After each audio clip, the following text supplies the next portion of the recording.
Sundance Film Fest has arrived with some intriguing titles. Cobra Kai comes to an end with season 6, and we talk about how you can avoid superhero fatigue. All this and more on this week's episode of Freeze Frame.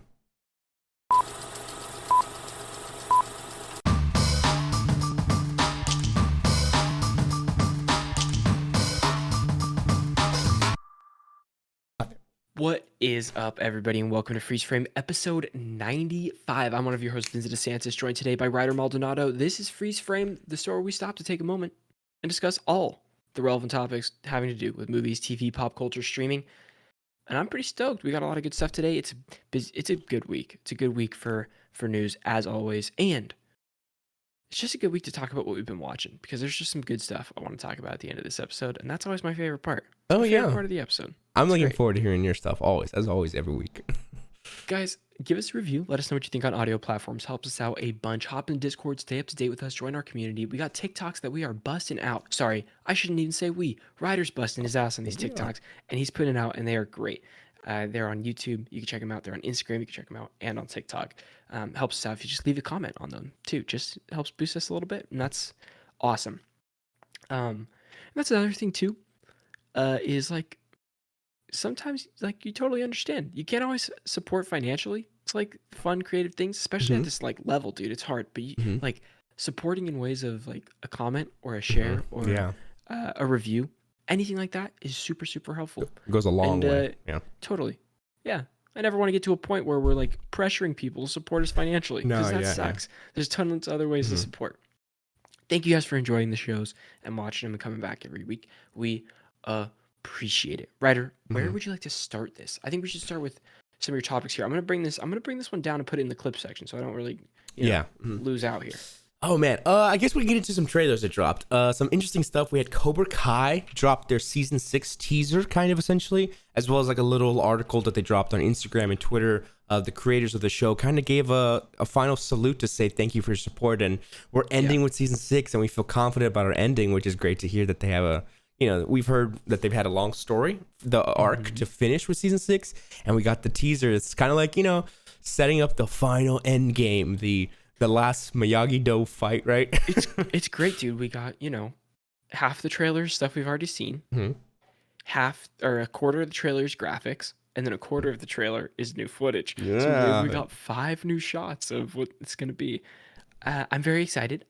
Originally, I thought that this was going to be 2 seasons left for some reason. I don't know why I was under the impression that it was 2, but it makes sense that there's only 1. They've really led up to whatever this season's going to be. I think it's about time to close the door on Cobra Kai. It's had its run. It's great every season, but it's been kind of the same, the last a little bit. Seasons. Last season felt like just the perfect climax, right? To kind of, either a jumping off point to kind of the ending, right? It's like, okay, we get it. It's a bunch of the same, but different and unique in its own way, whatever. But it's I'll still great watch stuff. it. You know what I mean? Yeah, I have my complaints. I've said it before. We do, yeah. In Cobra Kai, the problems of the show can be solved so easily. Yet somebody goes to apologize for something, the other person interrupts that person apologizing, punches them, and it gets much more intense. And it happens every season, twice a season, and it's a little tiresome for that to be the only mode of conflict. But it's so fun. It's so good.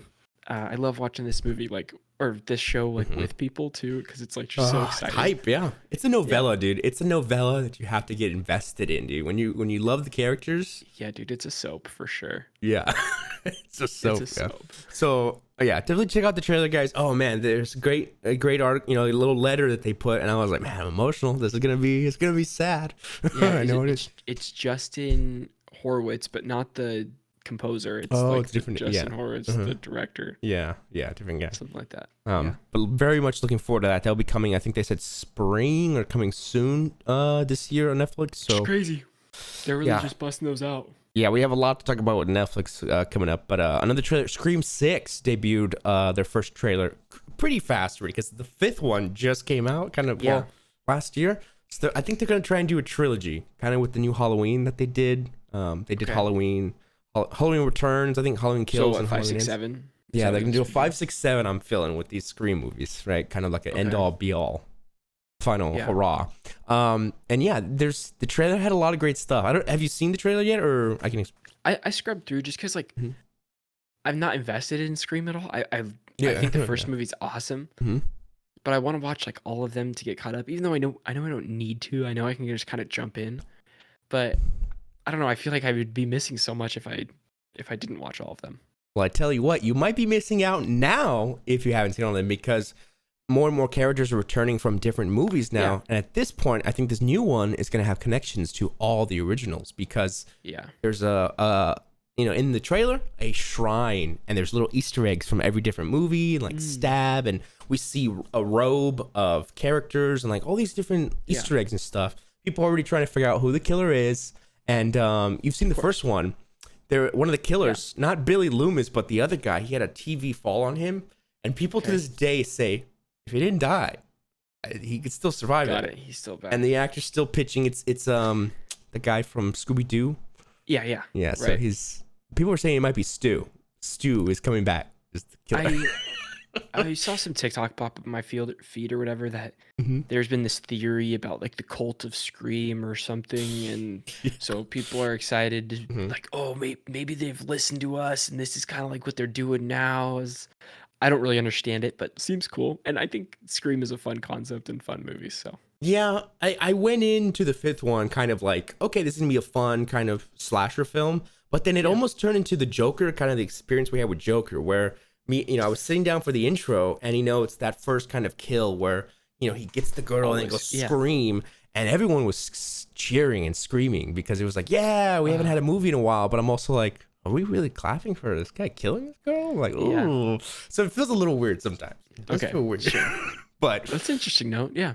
But I look past it sometimes. I'm like, it's just like a slasher kind of mock film, kind of making fun of other stuff. But yeah, lots of stuff to unpack in the trailer. No Nev Campbell, unfortunately, for this one.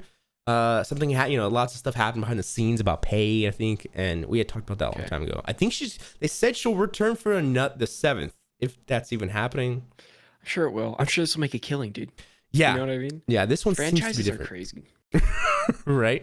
But yeah, I don't know. I'm a fan of Scream in a little way, so I was like, yeah, good stuff. I'm hyped. Amazing. Was there any other trailers that came out this week? Let me tell you about one that came out this week. Oh yeah. What you got? A giant compilation trailer that Netflix dropped, showing off their entire slate for 2023 and everything. Just everything you should expect, look forward to. I really like how they dropped the original movie a week thing that they tried to do 2 years ago. yeah. I still have such a bad taste in my mouth of like they did that and then released like 3 just shit movies in a row, and you're like, really? Like, why are we doing the movie a week? Lots of vampire ones. Ugh. Yeah. Zombies. Oh man, it was odd. But I think there's some interesting things in this little thing. Writers, tell me about a couple that pop out to you. Man, there was a lot. So I think the big one, I think we're kind of all looking forward to deep down, is Rebel Moon from Zack Snyder. And that's kind of the big, his homage to Star Wars. We talked about that one a long way back. We got a little bit of footage of it. Charlie Hunnam, and some other, it's a big cast. It looks great. Let me tell you a little story real quick.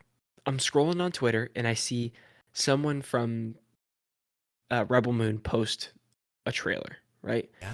And so I'm like, oh my God, Rebel Moon trailer. This is huge. I can't believe we got a 2-minute Rebel Moon trailer, right? So I click it and it's like present day, like somebody's walking around, it's like intense music. I'm like, whoa, this is not what I expected, And then it cuts to like Jonah Hill. I'm like, holy shit, Jonah Hill's in this movie. Like, oh my God. And then it cuts to something else. I'm like, wait a second. These are just different movies in the Netflix slate. I was so seriously convinced that the whole trailer was a Rebel Moon trailer. Oh my God. You're like, wow, Jonah Hill and Eddie Murphy? What a comedic duo. I was like, wow, what did they do? Like, Zach, wow, this is crazy. What are you doing here? I felt so stupid that I was like, wow. I cannot believe I knew exactly what Rebel Moon was, like a sci-fi off-planet like thing. I'm like, wow, what? This is crazy. Wow. Yeah, you're like Gal Gadot, Millie Bobby Brown. You're I like, can't believe they're doing what? this. Yeah. Wow. Yeah, that's Exactly. a gotcha for sure. Yeah, I was like, what are they doing? Because they showed even this year's films, or 2022, I should say, and I was kind of like, wait, what? What's going on? And The then trailer was like, look at all the cool stuff we've done. We can't wait to show you all the cool stuff we're doing. yeah, That I was was like, like, that's oh what that god. trailer was. They did the TikTok clip of the kids from Matilda. Yep, SPL, how we like the Oh dance, god, the one it's that they do. terrible. Yeah, it was crazy. It went viral. Extraction 2 is what I'm excited for. I mean, he came back, so June Yeah, 16th. the first one has great action, Oh yeah. just a terrible story in my opinion, and like Yeah. drags on for 2 Mhm, hours too long. mhm. But I'm excited to watch the second one. Who's directing that one? Is it the Russo brothers again, or is it someone else? I think Russo Brothers produced. I think the director is a stunt man that Cool. worked with Hemsworth on I think Avengers and Marvel and stuff. Cool. I think that was his directorial debut was Extraction. first one. Now he's doing Yeah. the second one. Yeah. Okay. David Fincher's coming back. Ooh. Yes. Uh, The what else? Killer with Michael Fassbender. No, the Killer with Michael Fassbender is something else. What is David Fincher doing? Yeah, no, you're right. You're right. David Fincher and Seven screenwriter. They're coming back for that. Isn't that wild? Oh, for the Killer, Killer, Michael yeah. Fassbender. Okay. Yeah, I mean, sure, it's gonna be great. David Fincher's Mhm. like, dude, that guy, he don't miss. He don't miss. Oh, yeah. Long time from now. Damsel with Millie Bobby Brown. It didn't do anything for me, but there is that cool shot where she has that sword in the last scene. I was like, Yeah. this looks pretty badass. But like Millie Bobby Brown still like, I see her as like when I see Mhm. Stranger Things season 1, where I think she's like 7 years old every time I see her. I understand she's like an adult, and like Yeah. probably in her early 20s at this point, Uh-huh. you know. But I just It's hard to look past. it's hard. Yeah. No, I'm with you. Like, and she also has this thing where I'm like, I'm not gonna watch it. The movie looks cringe. And then I'm watching Millie Bobby Brown. I'm like, something about her. She gets me hooked. It's I don't know. I She don't is know. Did like she's charismatic in a little way. I don't know. did like, you watch Sherlock Holmes? Yeah, I did. Did that do it for you? I don't know. It's a cute movie. It's Okay. cute. You know what I mean? It's like it's cute. It's good. Okay. The Cool. second one was great. Like just I don't know. It's I can't nothing believe wrong they with did it. two. I Yeah. can't believe they did two of those. Henry Cavill's cool. I am excited for the Jonah Hill movie. I feel like we haven't really seen him in any sort of comedy sort of thing in a long time. Yeah. And I know that's because he's made a effort to not do that. Mhm. We've seen a lot more of his introspective type movies, like Stutz came out this year, or last year now. I highly recommend. Mid-90s. You should definitely check out. These are great.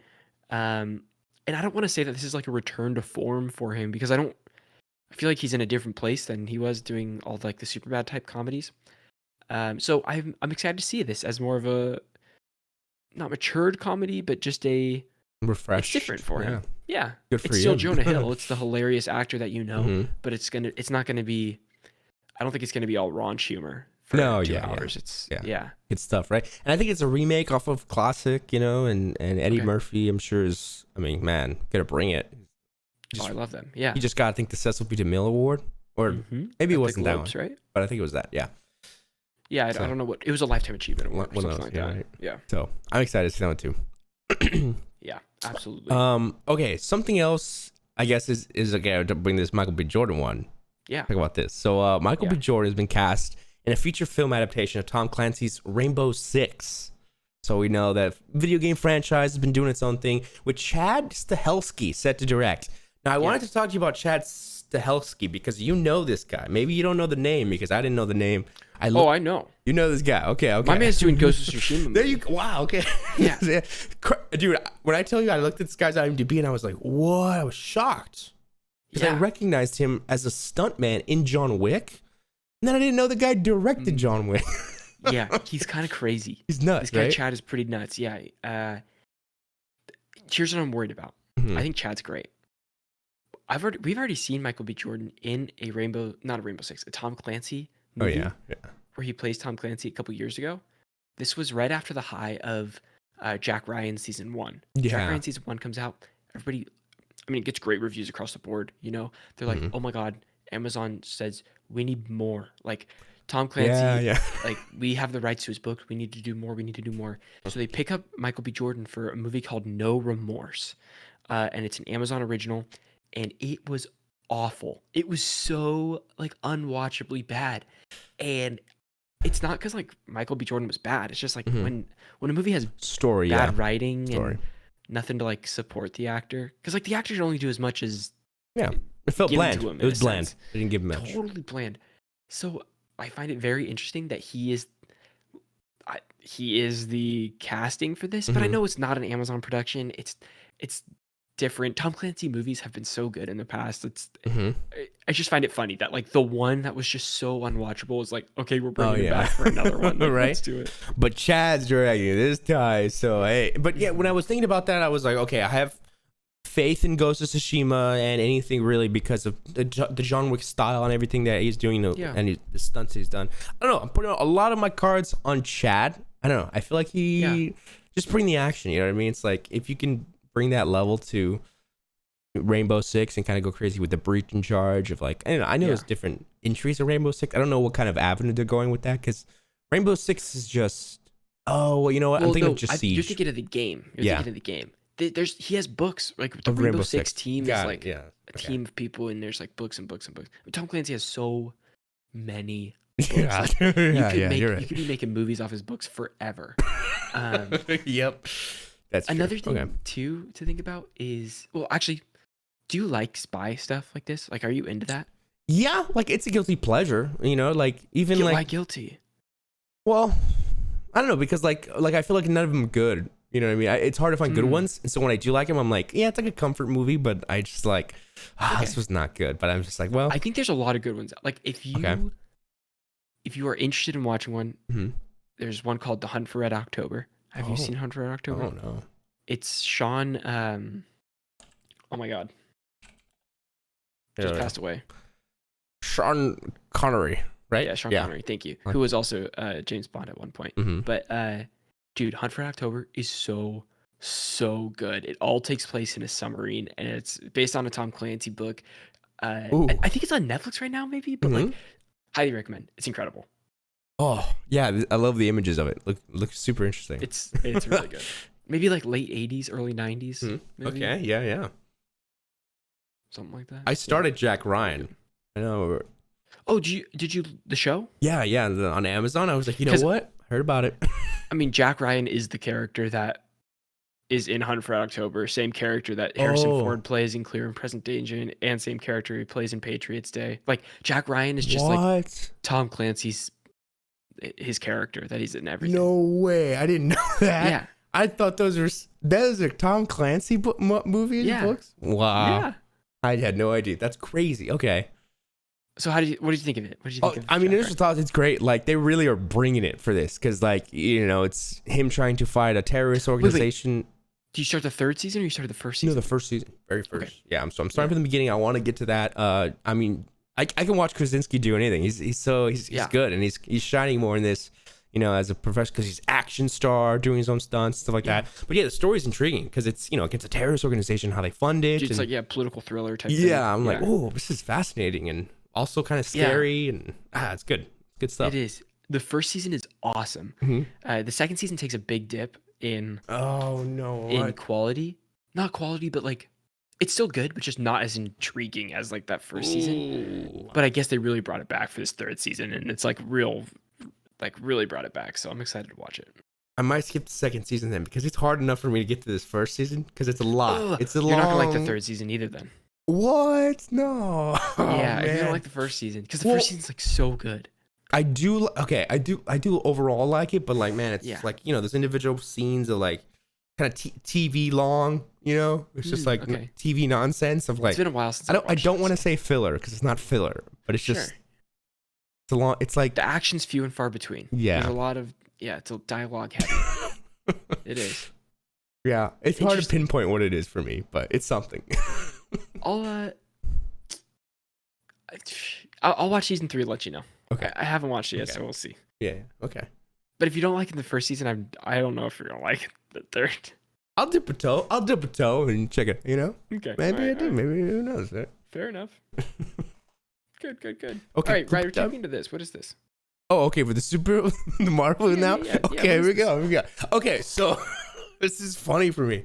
Kevin Feige talks Marvel fatigue because even the head honcho El Jefe de Jefes himself realizes there's a lot of superhero movies. And he has this quote, and I also want us to kind of discuss ways that we think we can deter against superhero fatigue and how others can do that, because I know that we have felt that, but have also not, because we enjoy other things. So get into it. But he has a quote here on Screen Rant. He was interviewed. They have a quote from somewhere else probably, but this is from Screen Rant. He talks. He said, another way to do that. So this is how to avoid the superhero fatigue and what's changed in Marvel. Here we go. I'll just say the quote. But another way to do that is adopting them into a different genres and what types of movies we want to make. And I, from sitting at USC, probably semester 2 before your screenwriting class, Jason and I sitting in cinema 101 and being exposed to so many different types of films that I said, I want to make all of these. I don't want to just make one kind of movie. I want to make all kinds of movies. And I found that if we tell the story right and we adapt them in a way that the audience still, knock on wood, so far is following us along 22 years plus later with, that we can tell any types of movies that share two things: the Marvel Studios logo above the title and a seed of an idea from our publishing history. Now, I know that they've been safe with this. They haven't really bent that many genres, because it's hard, I think, to change formula, right? They're scared. I mean, I would say that Doctor Strange was different. A different approach. That's what I think of too. And like, it's obvious when you're watching it that it feels different, it has a different like feel to it.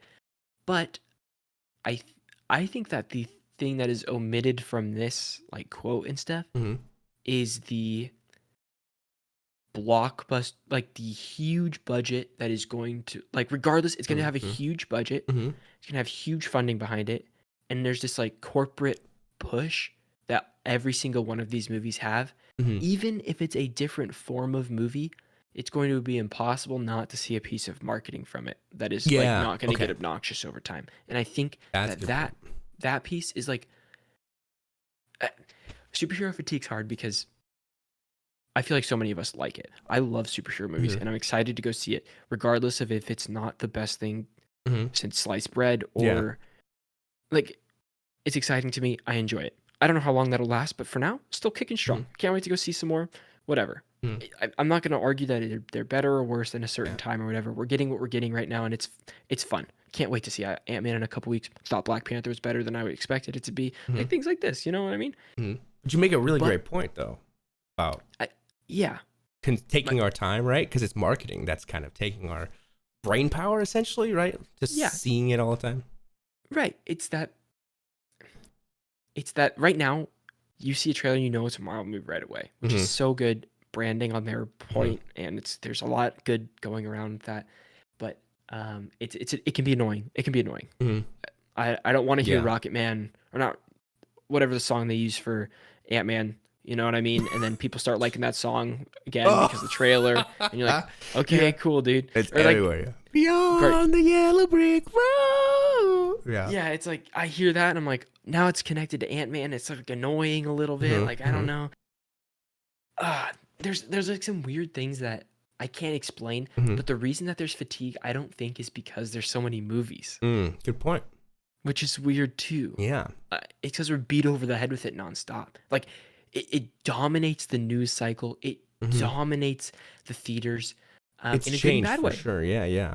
Because it wasn't like this, I think, even pre-Endgame. Like, people, were talking about it, but it was never like, oh, let me look at scoops, leaks, story notes, casting news, right? It's so different, it feels like. It really, to me, it was COVID. I really pinpointed to WandaVision. It's like people had so much more time on their hands during COVID.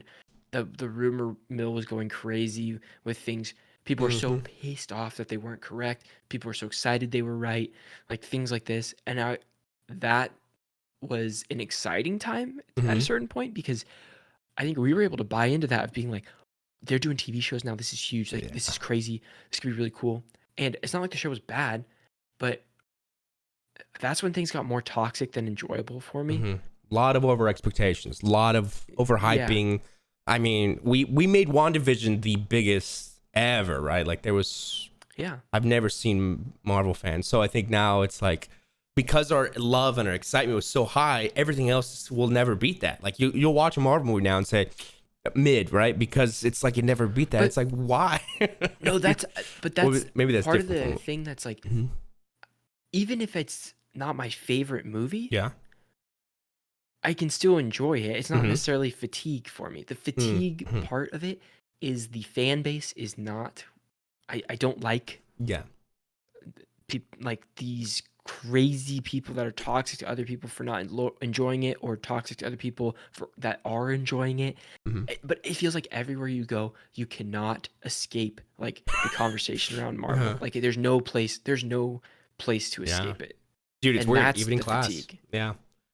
Like Yeah. it's crazy. I mean, I'm sure you experienced this too. Every single film professor I have, it's always referencing. It's like, and that's why you see Marvel or like superhero movies. There's always a quote coming from a film professor when we're talking about Yeah. anything. It could be a Yeah. Jedi Geki old, but somehow Yeah. Marvel comes back, and I'm like, why, why? Like But I think it's Marvel just right now is the everywhere. poster child of like because they are so successful, Hmm. which is not a bad thing, that people are changing their ways. I mean, just like forever, when something is successful, people change their ways to adapt to what is successful to try to make Yeah. their own thing Yeah. successful. And I think it's such a big pull right now, Hmm. especially when smaller movies aren't doing well in theaters like the last few years. And obviously, COVID's not helping theaters or anything like that. But people are going to theaters to see big movies. And Hmm. so studios are changing their slates to only try to be these big movies. And I mean, this gets into a whole nother discussion that I know we Yeah. can Yeah. disagree on. And I'm not going to say that Marvel is like not art or whatever, No. Yeah. but like it's hard to Find the art in it, right? When it's not even just hard to find an art in it, but it's like hogging so much space that it doesn't allow for anything else to fall behind the oh crack, like yeah, fall through yeah, the cracks sometimes. a creative challenge, right? Kind of like Yeah. express yourself more. Don't try to copy something, right? Copy Yeah. Marvel, right? it- this is stupid actually. I shouldn't even say this on a recorded podcast, but it feels like we're in this whole Don't like take this seriously. AI. Don't take this Don't seriously. take Yeah, this yeah, yeah, seriously because I haven't really yeah, thought this through. yeah, It yeah, really popped in my yeah, mind a yeah. couple There you go. seconds ago. Yeah, context. Yeah. It's like we really are living in this like weird world where like you know how like museums and stuff, you go to a museum and Hmm. you can appreciate things, but now we Hmm. have AI art where you can type in something and it creates Oh something. yeah, it Is really that negates that. I feel like they're just like any form of Hmm. media. It doesn't matter if it's TV, art, it could be drawings or paintings or like it Hmm. doesn't matter. Anything that evokes emotion, you know? Hmm. Whenever it feels like it's being creatively controlled in a direction to become something, it loses everything that's meaningful in it. And I feel like Mm. it's not like Marvel's trying to do that at all. They found something that works for them and successful, but the people that are trying to recreate that and trying to Mm. use that lose all of the art. So it's not Marvel's Mhm. fault that Oh. we've lost a lot of like passion. I Hmm. feel like I don't know. That's just kind of where that's No, my yeah, thought. yeah. Those are all great points. Yeah, absolutely. And I'm trying to take it in because yeah, I'm with you. This is like one thing I think about Werewolf by Night. I think it's the one because like everything else, I know that they've said we're trying to make horror, we're trying to make this and that Yeah. different. I don't think we've gotten that really wholeheartedly. Like maybe Secret Invasion's political thriller, who knows? We'll have to wait and see. But Werewolf by Night seemed like the first kind of step into genre bending for the Marvel universe. Everything else felt the same formula, which Yeah. again, it's not bad, good, whatever. It's just kind of what it is.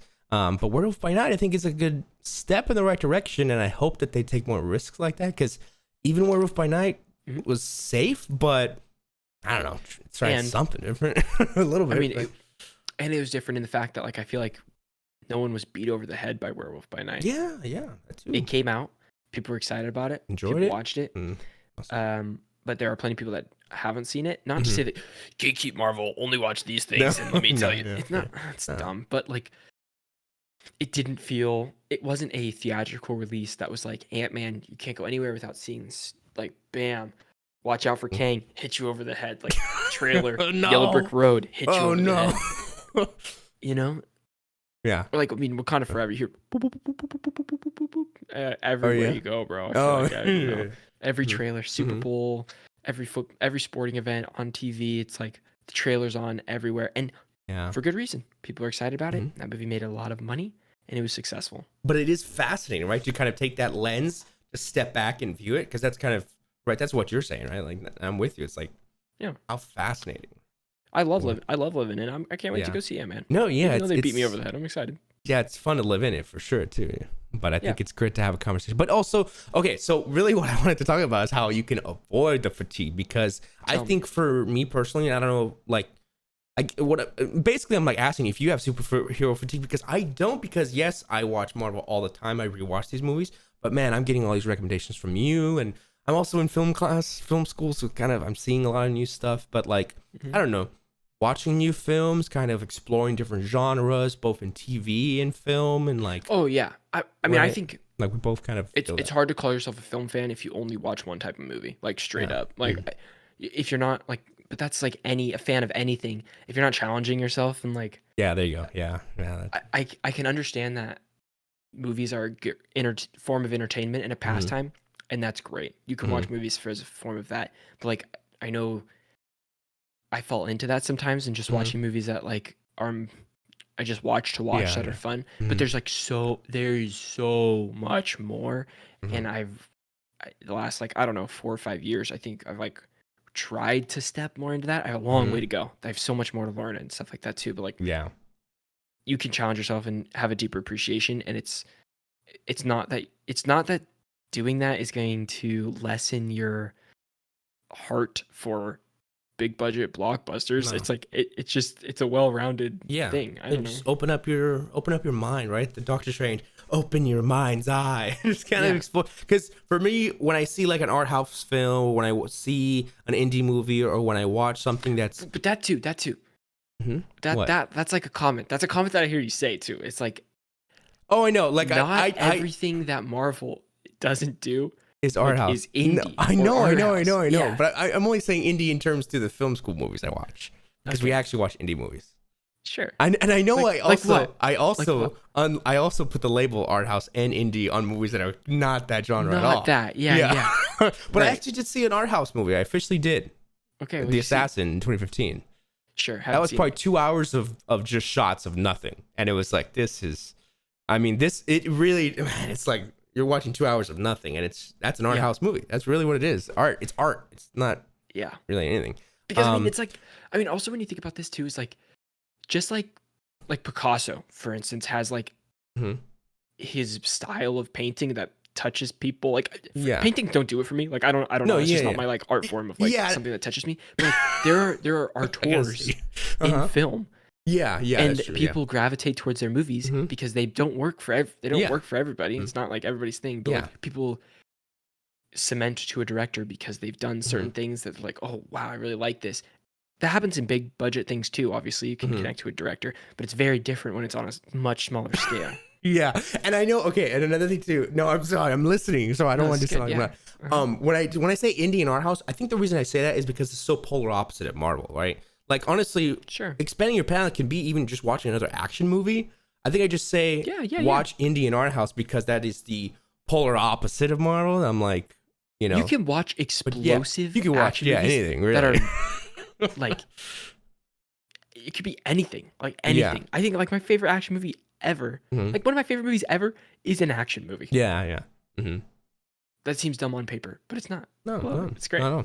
And it's more of like a personal thing, because like I'm saying I need art house and indie movies, and come on, like Anything. anything else. I need that to balance out my obsessive Marvel love, because I know that it's Yeah. not balanced if I do. So that's only for me. I don't know if Yeah, whatever and you're works not for feeling you. fatigue even No, in the yeah. obsessive world, Mhm. which is like I'm feeling a fatigue and I'm trying to like escape it. But I honestly Yeah. think the fatigue is less with the shows and movies. Mhm. I mean, It's it definitely different, yeah. felt fatigue over COVID. There's like TV show, TV show, Yeah. TV show, movie, TV show, movie, TV show, and I was like, too much. It's Mhm. not fun. I think this year's a lot better. I mean, it's a lot of months are spread out, but I Mhm. think the fact that it still dominates the news cycle, months and months in between each thing of like, oh my god, here's this bit of information that could be cool. That to me is exhausting. Yeah. That's the 'Cause fatigue we part. have like 4 movies I want to say, and 3 shows from now to December. I think nonstop That's a every lot. month. So it makes That's a sense, right? Yeah, I'm But- feeling good right now, but we'll see. We'll do another Yeah. check-in. You know what I mean? Yeah, I on know. this. Yeah, I think good check-ins are good. But there you have it. I mean, yeah, avoid your superhero fatigue, and also Yeah. enjoy what you want to enjoy. Don't let anybody Yeah, tell you enjoy what you want otherwise. to enjoy. Yeah. If you're having a good time living in Marvel Mhm. Land, do it. If you're Mhm. having a good time living outside of Marvel Land, do it. Doesn't matter. Mhm. Yeah. It's a Yeah. beautiful, beautiful thing. Marvel's not going to say sorry. They're making a lot of money. Oh, They yeah. don't really care. Yeah. True. Uh-huh. Okay. Here we go. Flip time. Sorry. That's crazy. I was kind of like, oh god, we're going long. Sorry. Okay, we go. Oh, you. And Sundance is this week, and we have compiled a few movies that you should not miss coming up in the coming years. If you don't know, Sundance is a film festival that takes place in Utah every January / early February. I don't really know. I think it's end of January. But anyways, a lot of people bring their films to showcase them here before they get releases later on in the year. Sometimes they get brought to Sundance without getting picked up yet, so they're hoping that they get picked up by a distributor to distribute their movie by the end of the year. But we have some movies here that we want to talk about. Ryder, bring us into the first movie that we kind of want to mention here. Jonathan Majors seems to be taking up a lot of the time in the theaters, and good for him. I think we're big fans of Jonathan Majors here at Strictly Casual. And oh boy, he's doing this new film called Magazine Dreams, and it seems to be really a good character piece, right? And we're hearing a lot of great reviews about it. I mean, we have a review here real quick from Matt Neglia. It says, dark and intense character study, career best work from Jonathan Majors, eliciting sympathy one moment, then fear the next. His obsessively committed performance will leave you in shock and awe. A terrifying look at toxic masculinity and mental illness. Now, I don't know if y'all have seen the photo of this guy online, but oh my God, he's in peak physical performance. I mean, physical form. Absolutely jacked. We have here this little quote from IndieWire too. This is Jonathan Majors talking to IndieWire, so it's a direct quote from Jonathan Majors. It says, "The humanity just left off the page. Something about the isolation that was pulling me. Some of his internal life, his meaning the character that he plays, and my internal life correlated. What we're talking about here is an individual who has a drive to be seen, a drive to be understood, and a drive to be loved, which is fundamentally human. It's bare bones, his rudimentary needs that are not being fulfilled. He has taken those things into his own hands." And I connected to that. Dude, what a guy, man. Like, both Jonathan Majors and this character seem so interesting. I'm sure we're both excited to see this movie. But, man, that's what I love about Jonathan Majors. He's a real actor's actor, dude. He really gets into it. And he's a people person, like you said, but he studies this type of thing. And you could tell when you're watching him perform, you could see the choices he's making in his dialogue. And he's always trying new stuff. It's so fascinating to watch him. I mean, it's just, we talk about it all the time. I think Jonathan Majors is like, what a story. Going from like just a little pick up indie movies like in short films to like Last Black Man in San Francisco, which I thought he gave an incredible performance. So good. And then all of a sudden we're seeing him like, oh my goodness, what did we see him in between this? Like at something big afterwards. The show on FX. It was Cthulhu. What's Cthulhu? Who does Cthulhu? What's his name? Lovecraft. H.P. Lovecraft. It was an H.P. Lovecraft story. Lovecraft, and we know where. There's probably more in between that I just don't know. And then now we're seeing him as like the big bad in Marvel, the big bad, the guy, and he's still taking these roles. He did Devotion recently too, which I heard was pretty good.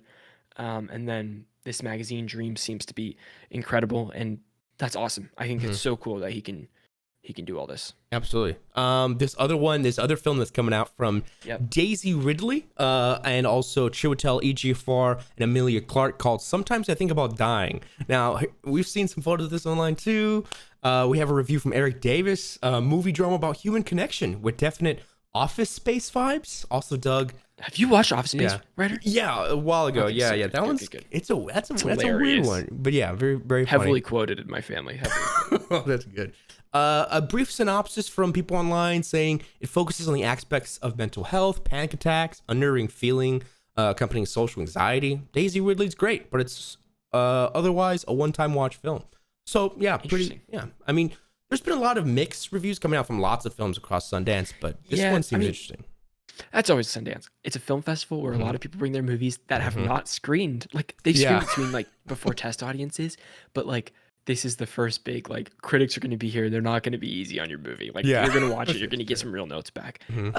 So it's very interesting to see, like, what the outcome of that is for a lot of things. And this year specifically, I don't know if you've seen it too, but I feel like a lot of the buzz is, like, it feels a little more negative on some of the movies. I feel like last year, even on day one, they were like, you need to wait for this movie. You need to wait for this movie. Yeah. And then instead, it's more like, this one really didn't hit. This one was okay. This one was pretty good.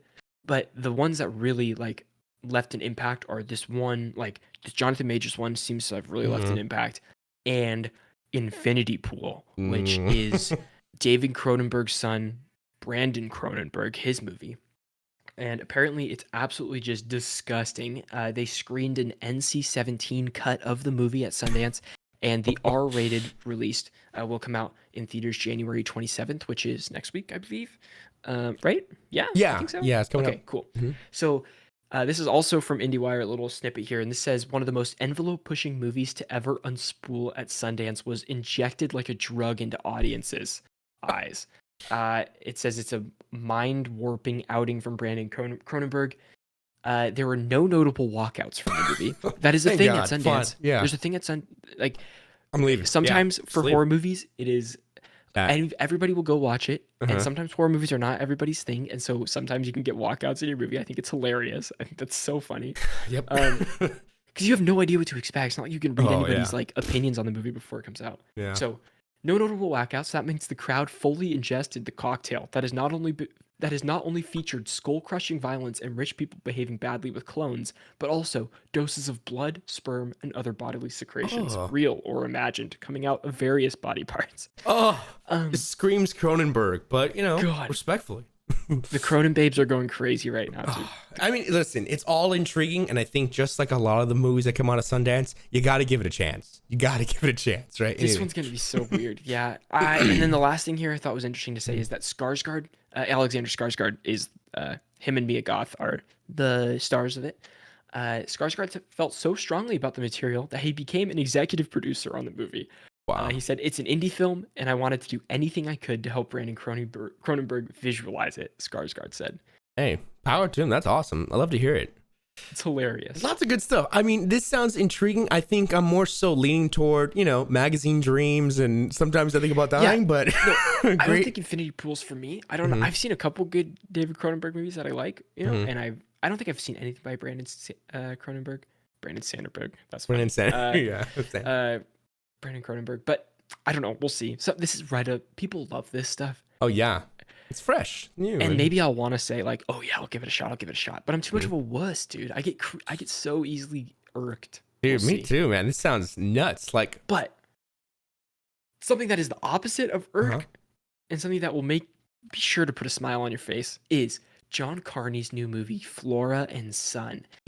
Sing Street is a previous movie by John Carney, and I can't stop talking about Sing Street. If you haven't seen it, please go watch it. It's so heartfelt. If you like music at all, like even 80s rock music and stuff, it's about a high schoolers making a band in Dublin, Ireland that are trying to copy like the biggest 80s glam stars, and Mhm. it makes me Dang. so happy. I've seen it a lot of times. Mhm. Can't wait. This movie, Flora and Son, is by the same director, and it stars Joseph Gordon-Levitt, and it also takes place in Ireland, I'm in. in the music scene. It's all of Oh, his movies are music, yeah. so I'm very excited for this.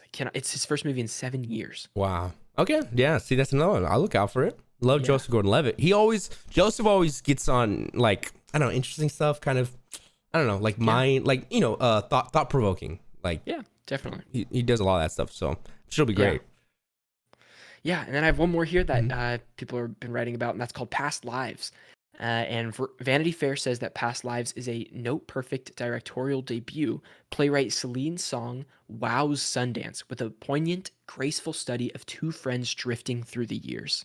Wow. Looks very interesting. Yeah. So And I wonder, I don't remember last year's, but I see like a lot of these movies, they start now, but they get a lot of like buzz for the next year Later. award season. Yeah, way later. So I mean, last year, if we look back at our Uh-huh. Sundance clip, we were talking about like All Quiet on the Western Front. We talked you about go. like Okay. No Nice. Decision to Leave. We were talking what else were we talking about? There's like a lot Maybe- of ones maybe that are Tar? up. I After feel like Sun, Tar. Tar. Yeah. Okay. So see, and now they're like, oh, everyone's on it. So And now everybody's talking about this it. is stuff to look out for. So yeah, keep an eye on these. Also, there's Sundance is still going. There's still days more of movies that Plenty haven't screened yet. So we have not seen the full picture. This movie is coming out on this clip is coming out on January what? Is today? 23rd. 23rd. So yeah, I'm sure there will be more movies that are shown afterwards that we can talk more about later. But guys, thanks so much for watching. If you're excited about these movies coming to theaters near you, and I guess premium on demand now, because that seems to be a successful route for indie movies, which is really sad. Thank you guys so much for watching. We appreciate it. Please subscribe to our podcast. It's if you type in Strictly Casual Freeze Frame, it's a little yellow box. It says Freeze Frame right in there. You can subscribe. This is episode 95 if you want to listen to the entire episode where we talk about a lot of fun stuff. Thank you guys so much for watching. We'll see you on the next one. Peace out. Cool. Beautiful. Good clip. Great stuff, dude. Good Ooh, stuff. like the best one yet. Okay. I have just a couple things here. I'm gonna throw them at you. I just want a couple word thoughts. I want to see what you think. Ready? Agatha Coven of Chaos.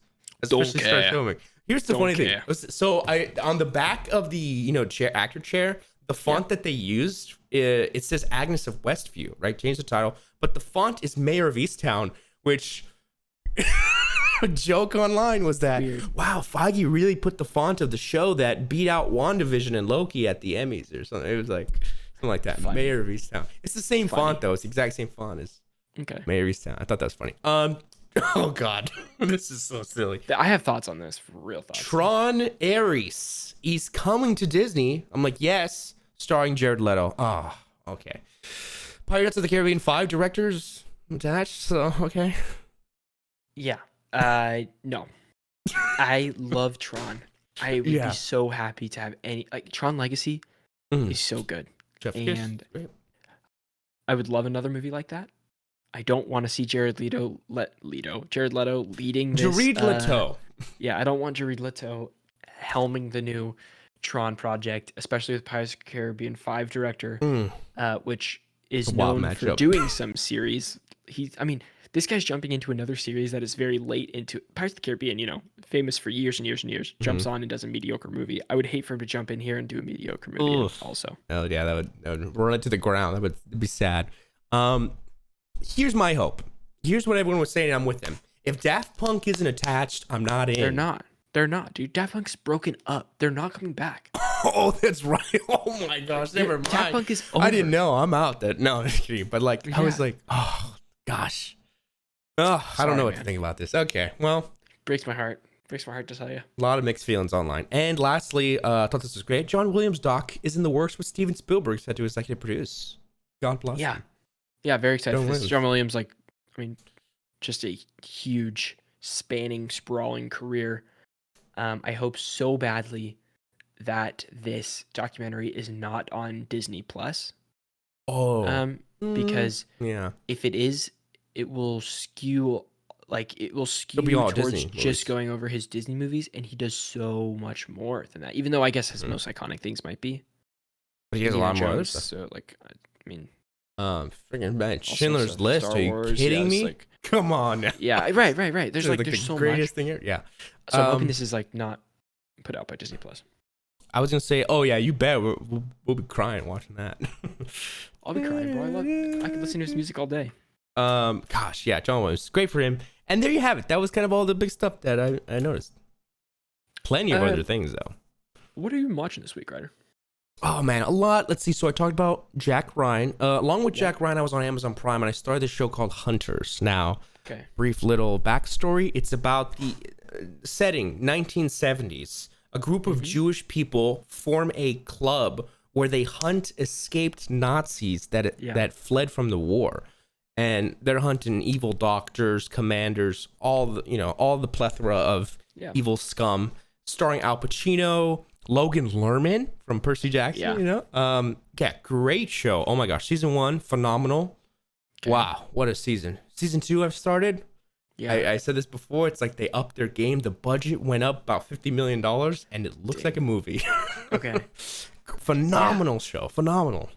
I've seen stuff about it, but never word of mouth about it. I see it on Amazon pop up every once in a while, but I don't have anybody talking about it to convince me to go in. But I really like that concept of, and they get good revenge. Yeah, they get them good. Really? Yeah, it feels Quentin Tarantino-esque sometimes. You're like, oh, is this kind of like Inglourious Bastards, where they're like, it's kind of corny, kind of sometimes, I don't know. It takes itself seriously, but then sometimes they go a little silly, and it's like, oh, okay, this is good. This is good, silly. Interesting. Yeah. I'd be down to watch that. I also saw in the theaters Missing, the sequel to Search. I don't know if I probably said that last week. Oh yeah. No, I don't think so. Okay.